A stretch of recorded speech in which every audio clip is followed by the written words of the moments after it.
A guard carries a metal tray down the corridor of the Walls unit in Huntsville, Texas. On it sits a T-bone steak, a dozen fried shrimp, and a slice of pecan pie. The man waiting behind the steel door has less than 6 hours to live. For years, the Texas Department of Criminal Justice published the last meal requests of every condemned inmate. What those records revealed was not what most people expected. Some men ordered feasts that could feed a family. Others asked for a single cup of coffee. One man ordered an enormous spread and never touched it, and that one meal changed the entire system forever. Hit that subscribe button, because what these condemned men actually ate will surprise you more than you think. Here are 25 shocking meals actually cooked for condemned men in Texas prisons. Number 25. Green bologna. On death row at the Pulaski unit, condemned men sometimes opened their lunch tray to find bologna that had turned a dull green. The meat had been sitting in industrial refrigeration for longer than anyone wanted to think about, and by the time it reached the cells, the edges had taken on a color that no sandwich meat should ever be. Guards and inmates alike had a name for it: green bologna. It still got served. It still got eaten.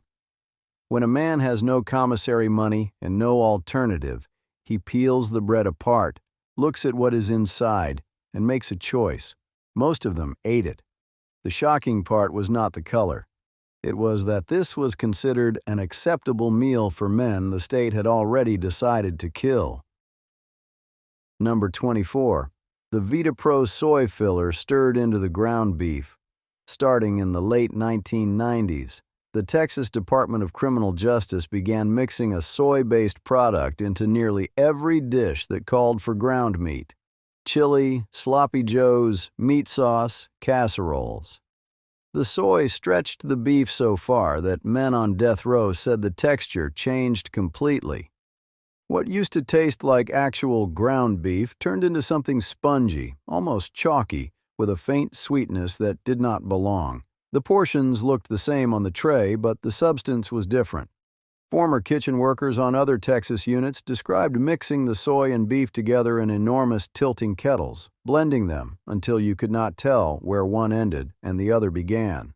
That was the point. The men eating it could tell. They said it sat heavier in the stomach than real beef and left a film on the roof of the mouth. It was never listed on the menu by its real name. The tray just said beef. Number 23. Nutriloaf, the punishment meal with no taste and no shape. When a condemned man on Texas death row broke the rules, the state had a way to make his already miserable diet worse. They took away his tray and replaced it with Nutriloaf. It was a dense, brick-shaped block made by grinding together whatever the kitchen had on hand, mixing it into a paste, and baking it into a loaf that held together just enough to be called food: vegetables, meat, bread, beans, all mashed into one solid mass with no seasoning and no recognizable flavor. It had no smell worth mentioning. The texture sat somewhere between wet cardboard and cold meatloaf left out overnight. Inmates were not given utensils to eat it. They picked it apart with their fingers. The official policy said Nutriloaf met all daily nutritional requirements, and technically it did. But it was never designed to be eaten. It was designed to be endured. Some men refused it entirely and went hungry. Others ate it in silence, staring at the wall, because the alternative was nothing at all. Number 22. The lockdown sack lunch. When violence broke out on a unit, or when a security threat was identified, the entire facility went on lockdown. That meant no hot food. Instead, each inmate received a sack lunch, a sandwich, usually peanut butter or the same dry bologna, a small bag of chips, a cookie, and a carton of milk or juice. Lockdowns could last days, sometimes a full week. Condemned men ate cold sack lunches for breakfast, lunch, and dinner during those stretches. 3 identical paper bags a day, slid under the door, no microwave, no way to heat anything. Men who had been on the row long enough could tell you exactly how many lockdowns they had survived, and every one of them remembered the sack lunches. Number 21. The pre-dawn breakfast served hours before an execution. On the morning a man was scheduled to die in Texas, the prison delivered breakfast to his holding cell before the sun came up. It was the same breakfast served to every other inmate in the unit. Powdered eggs, a few slices of bread, maybe a scoop of oatmeal, and a small carton of milk. Nothing special, nothing chosen. The man had been moved from his regular cell to a smaller holding area near the execution chamber the night before, and by the time the tray arrived, most of the condemned had not slept at all. Former corrections officers described those early mornings as the quietest hours in the entire prison. Some men ate every bite, others pushed the tray aside and did not touch it. A few asked for coffee and got it, black, in a paper cup. What made this breakfast shocking was not what was on the tray. It was that the state fed a man a full meal, knowing it was building the energy his body would never use. Number 20. The hunger strike tray that came back untouched for weeks. Every so often, a condemned man on Texas death row stopped eating. Not because the food was worse than usual, but because refusing it was the only protest left. The kitchen still prepared his tray 3 times a day. It was delivered to his cell door, slid through the slot, and left on the floor. Hours later, a guard retrieved it, untouched. This cycle repeated day after day. Prison policy required medical staff to monitor the inmate's weight and vital signs, and if a man dropped below a certain threshold, the state could intervene with forced feeding through a nasal tube. The men who held out longest described the first 3 days as the hardest. After that, the hunger became a dull presence they could almost ignore. Some lasted weeks before their bodies gave in. Others ended the strike on their own terms, quietly eating a piece of bread in the middle of the night when no one was watching. The full trays kept coming regardless. The state never stopped cooking for a man who refused to eat, because stopping would have meant acknowledging that the man had a choice. Number 19. Pinto beans and cornbread, every single week. If there was one meal that defined daily life on Texas death row, it was pinto beans and cornbread. The Texas prison system grew its own crops and raised its own livestock, and pinto beans were cheap, filling, and easy to prepare in bulk. They showed up on trays multiple times every week, year after year. The cornbread that came with them was dense and crumbly, baked in sheet pans and cut into squares. Some men grew to despise the meal. Others learned to tolerate it the way a person tolerates the sound of a clock ticking. It was just there, always there. When journalists asked former death row inmates what they remembered most about the food, the answer was almost always the beans. Not because they were terrible, because they were relentless. Number 18. The square fish patty that arrived frozen in the center. Every few weeks, the Polunsky unit kitchen served a breaded fish patty. It came out of the oven in sheet pans, hundreds at a time, a pale square with a crumb coating that flaked off at the first touch. The outside was warm enough to pass inspection, but men on death row learned fast to break the patty in half before eating. More often than not, the center was still cold, sometimes outright frozen, a dense, icy core inside a thin shell of heat. There was no option to send it back. The slot in the door worked one way at mealtime. You ate it cold, traded it, or threw it away. The fish itself was a mystery. It had no identifiable flavor beyond salt and grease. Former inmates described it as tasting like the cardboard tray it sat on. No seasoning stuck to it. No condiment improved it. It showed up on the tray with a scoop of coleslaw and a slice of white bread, and most men left the fish sitting exactly where the kitchen had placed it. Number 17. Chicken fried steak, the most requested last meal protein. When the Texas Department of Criminal Justice still honored last meal requests, one item appeared more often than almost any other: chicken fried steak. Pounded thin, breaded, fried, and smothered in cream gravy, it was the dish that more condemned men asked for than nearly any other single protein. The kitchen staff at the Walls unit in Huntsville, where executions took place, knew how to make it because they made it so often. For many of these men, chicken fried steak was not an exotic choice. It was home. It was the plate their mothers set on the table on a Sunday afternoon, or the special at the diner where they ate as teenagers. Ordering it as a last meal was not about indulgence. It was about reaching back to a time before everything went wrong. The kitchen cooked it fresh, and the gravy was made from scratch. That part surprised most people. Number 16, a double meat cheeseburger with everything. Right behind chicken fried steak on the list of common last meal requests in Texas was the double cheeseburger. 2 beef patties, American cheese, lettuce, tomato, onion, pickles, mustard, and ketchup. Nothing fancy, nothing that would make a headline.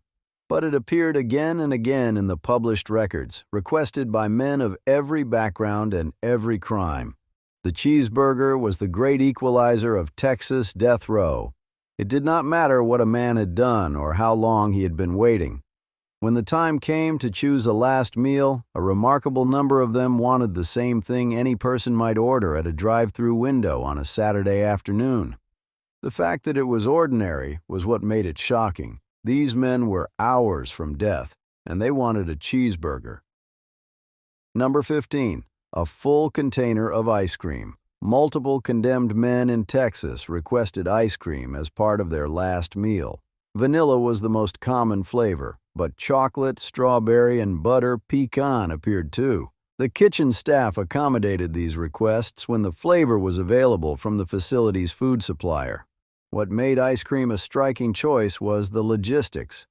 The Walls Unit kitchen had to time the preparation so the ice cream would not melt before it reached the holding cell. In a facility built in the 1800s where the air conditioning was unreliable in the Texas heat, keeping ice cream frozen until the moment of delivery required coordination. Some men ate the entire container, others barely touched it. The image itself was the shocking part. A man eating ice cream from a plastic bowl, alone in a holding cell, with the clock running down to nothing. Number 14. T-bone steak with a dozen fried shrimp and all the fixings. The extravagant last meal request became almost a genre of its own in Texas. The published records showed men asking for T-bone steaks cooked medium rare, platters of fried shrimp, baked potatoes loaded with butter and sour cream, dinner rolls, salads with ranch dressing, and full slices of pie or cake for dessert. The prison kitchen at the Walls Unit prepared these meals using ingredients available from the facility's regular food supply. If an item was not in stock, it was not provided. There were no special grocery runs to fulfill a condemned man's request. The cook on duty, often a trusty inmate from the general population, prepared the meal the same way any short-order cook would. The steak went on a grill. The shrimp went into a fryer. The potato went into an oven. What people outside the system rarely understood was the scale of the contrast.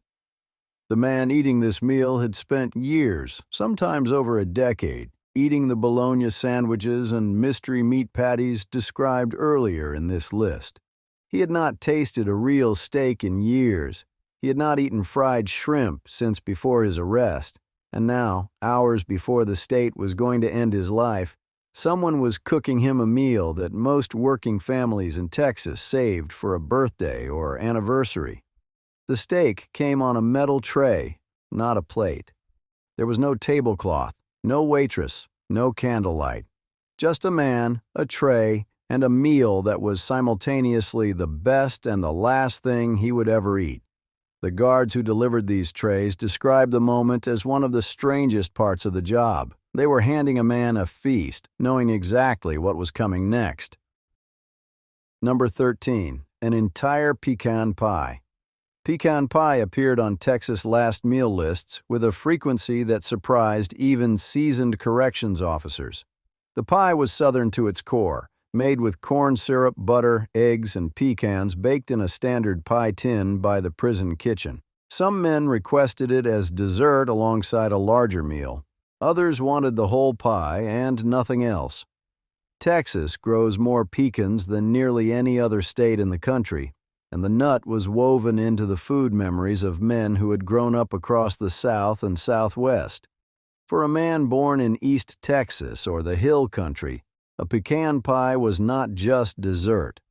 It was Thanksgiving at a grandmother's table, Christmas at a church potluck, a birthday in a small-town kitchen. Asking for one at the end was asking for one more taste of home. Number 12. A single olive. Among the hundreds of last meal requests published by the Texas Department of Criminal Justice, a handful stood out for how little the condemned man asked for. One of the most discussed was a request for a single olive, not a plate of olives, not an olive with bread and cheese, just one olive. The request circulated among corrections staff and journalists because it raised a question no one could answer. Was it symbolic? Was it a protest? Was it simply what the man wanted? The kitchen fulfilled the request, placing one olive on a tray and delivering it to the holding cell. The man ate it, that was all. In a system built around giving a condemned person one final human gesture, the single olive became one of the most memorable meals ever served, precisely because it was almost nothing. Number 11.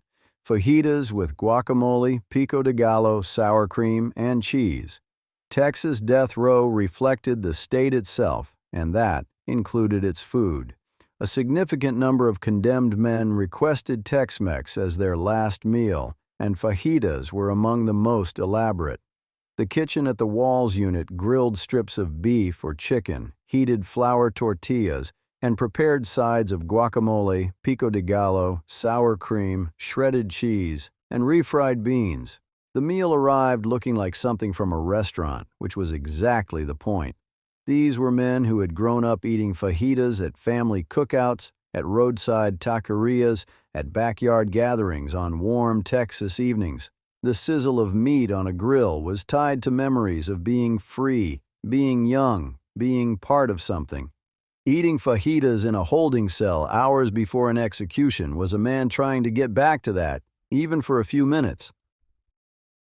Number 10. 6 fried eggs, a pound of bacon, and a stack of toast.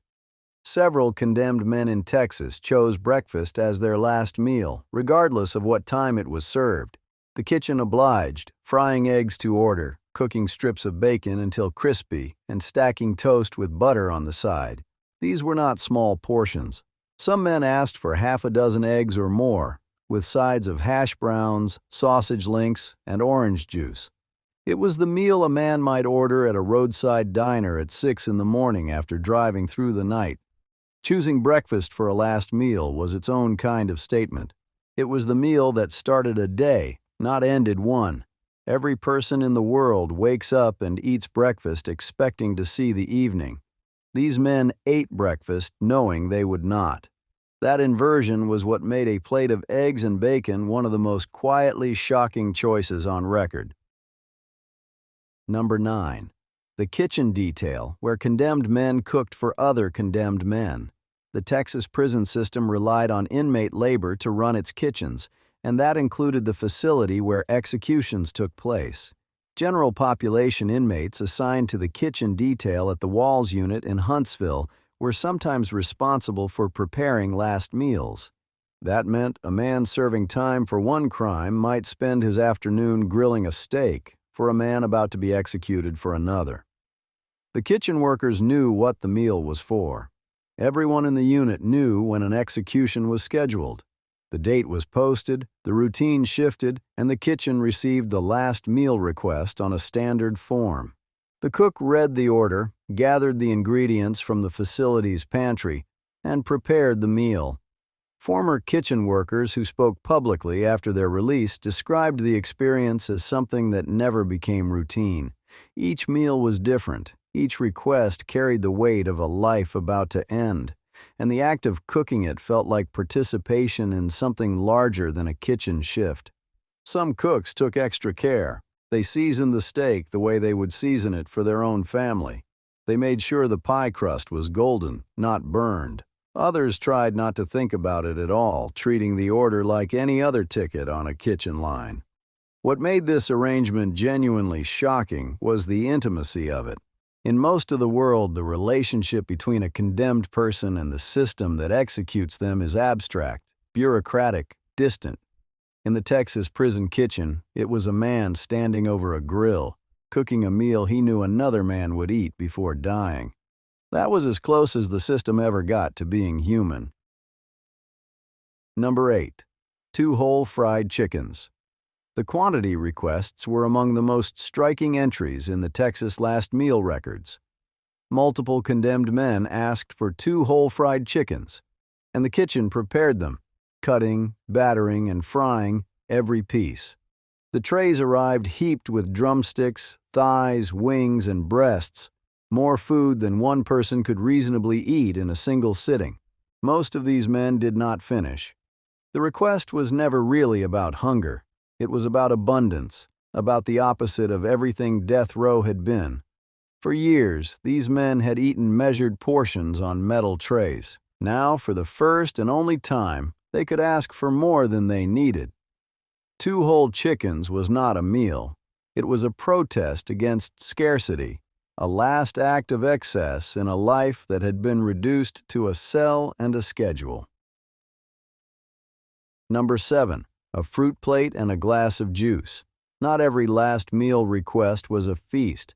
A small but notable number of condemned men in Texas asked for nothing more than fresh fruit and juice, a plate of sliced apples, oranges, grapes, and a banana, with a glass of cold orange juice on the side. These requests puzzled the kitchen staff and the public alike, but the men who made them had their reasons. Some had spent years eating processed, overcooked, heavy institutional food and wanted something clean and simple for their last taste. Others had found faith during their years on the row and chose to eat lightly as a form of spiritual preparation. The fruit plate was shocking, not because of what it contained, but because of what it rejected. In a moment when a man could ask for anything the kitchen had in stock, choosing something modest said more about the state of his mind than any feast ever could. Number 6. A dozen handmade tamales. Tamales appeared on Texas last meal requests with enough regularity that the Walls Unit kitchen learned how to make them. Masa spread on corn husks filled with seasoned pork or beef, folded and steamed, a dozen at a time.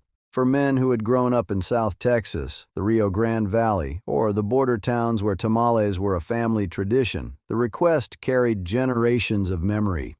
Tamales were the food of Christmas gatherings, family reunions, and neighborhood celebrations.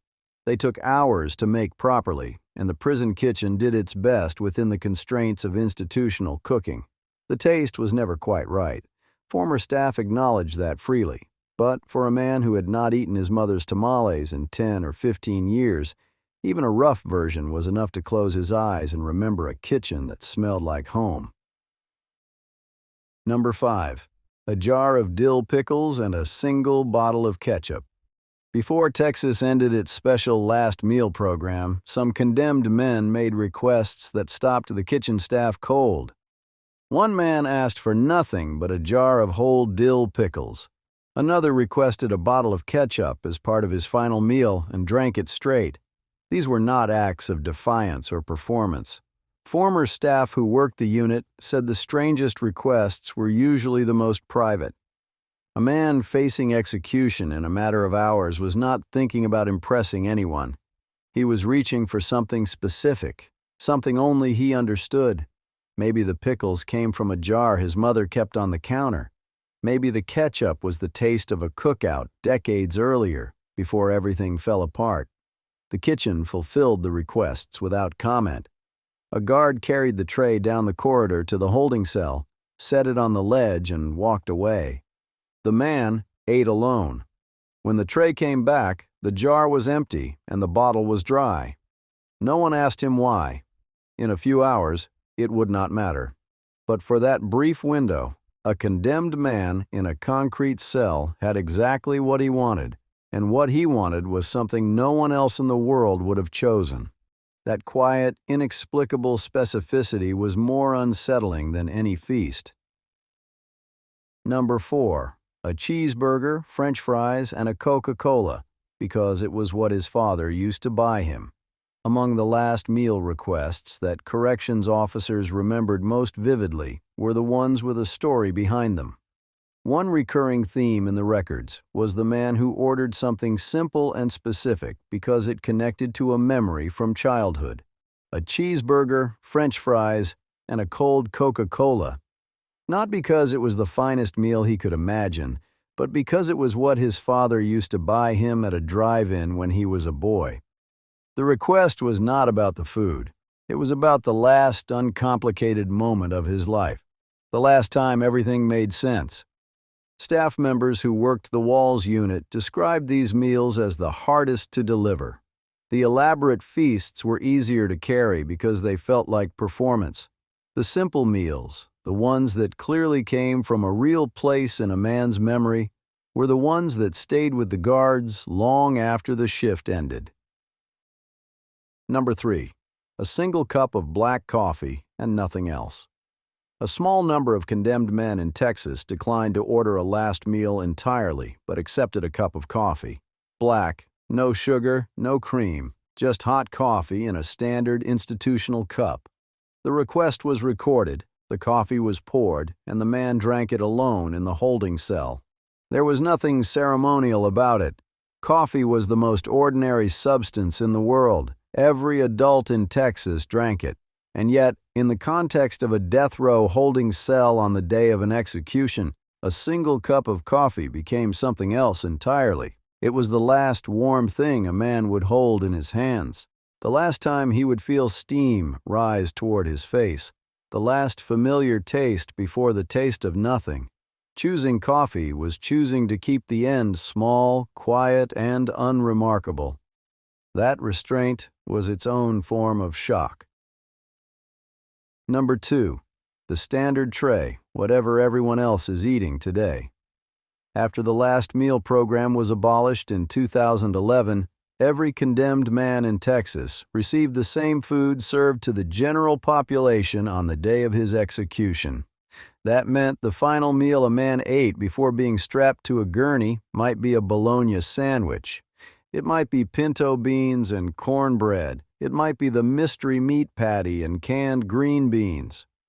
Whatever was on the rotating menu that day, that was the last thing he would taste. No request form, no special preparation, no acknowledgement that this tray was any different from the one delivered the day before or the 1,000 trays before that. The state of Texas decided that the last act of ordinary humanity it would extend to a condemned man, the simple question of what he wanted to eat, was no longer worth asking. That policy remains in place today. Number 1. The last official last meal Texas ever served. The day the program ended, there was a final tray. A last meal that was the last meal. It went to a man whose name faded from the headlines long ago, and the kitchen prepared it the way it had prepared hundreds of others before. The stove was lit, the ingredients were pulled from the pantry, and a cook who had done this more times than he wanted to remember put together a plate of food for a man he would never see again. The tray was delivered, the meal was eaten, and then the tradition was over.